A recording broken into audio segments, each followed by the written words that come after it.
എല്ലാവർക്കും നമസ്കാരം. കാർത്തിക അവസാനത്തെ 3 പാദങ്ങൾ, രോഹിണി, മകയിരത്തിൻ്റെ ആദ്യത്തെ 2 പാദങ്ങൾ എന്നീ നാളുകൾ അടങ്ങിയിട്ടുള്ള ഇടവക്കൂറിൽ ജനിച്ചവരുടെ 2026 വിഷുഫലങ്ങളെ നോക്കാം. ലാഭസ്ഥാനത്ത് ശനി സഞ്ചരിക്കുന്നതിനാൽ ഇടവക്കൂറുകാർക്ക് വലിയ നേട്ടങ്ങൾ ലഭിക്കുന്ന വർഷമാണിത്. തൊഴിൽ, സാമ്പത്തികം തുടങ്ങിയ കാര്യങ്ങളിൽ വൻ പുരോഗതിയും ആഗ്രഹിച്ച കാര്യങ്ങൾ എളുപ്പത്തിൽ നേടിയെടുക്കാനും സാധിക്കുന്നതാണ്. വിദ്യാർത്ഥികൾക്ക് പഠനത്തിൽ മികച്ച പ്രകടനം കാഴ്ചവെക്കാനും ആഗ്രഹിക്കുന്ന കോഴ്സുകൾ ചേർന്ന് പഠിക്കാനും സാധിക്കും. പഠനം കഴിഞ്ഞ് ജോലിക്ക് ശ്രമിക്കുന്നവർക്ക് നല്ല ജോലി ലഭിക്കുന്നതാണ്. 10ാം ഭാവത്തിലെ രാഹുവിൻ്റെ സ്വാധീനം മൂലം നിലവിൽ ജോലി ചെയ്യുന്നവർക്ക് സ്ഥാനക്കയറ്റമോ ശമ്പള വർധനവോ ലഭിക്കുമെങ്കിലും ജോലിഭാരം വർദ്ധിക്കാനും സാധ്യതയുണ്ട്. വിദ്യാഭ്യാസ രംഗത്ത് പ്രവർത്തിക്കുന്നവർക്കും സ്വന്തമായി ബിസിനസ് ചെയ്യുന്നവർക്കും വലിയ സാമ്പത്തിക ലാഭം ഈ വർഷം പ്രതീക്ഷിക്കാം. ജൂൺ 2 വരെ വ്യാഴം 2ാം ഭാവത്തിൽ നിൽക്കുന്നതിനാൽ സാമ്പത്തികപരമായി വലിയ ബുദ്ധിമുട്ടുകൾ ഉണ്ടാകില്ല. പഴയ കടങ്ങൾ തീർക്കാനും ബാങ്ക് ബാലൻസ് വർദ്ധിപ്പിക്കാനും സാധിക്കും. കുറേ കാലമായി ഉള്ളിൽ കൊണ്ടു നടന്ന ആഗ്രഹങ്ങൾ സഫലമാകും.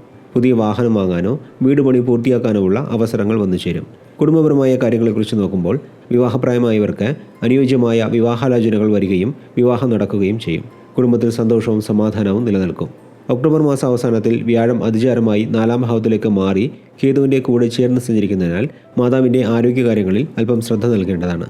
ചിലർക്ക് വീടുമായി ബന്ധപ്പെട്ട് ചില അറ്റകുറ്റപ്പണികൾക്കോ വീട് മാറി താമസിക്കാനോ ഉള്ള സാഹചര്യവും ഉണ്ടാകും.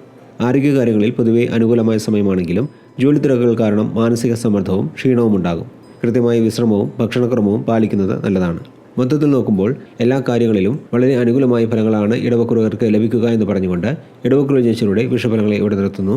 അടുത്ത വീഡിയോയിൽ മിഥുനക്കൂറ് ജനിച്ചവരുടെ ഫലങ്ങളെ നോക്കാം. അതുവരെ എല്ലാവർക്കും നന്ദി, നമസ്കാരം.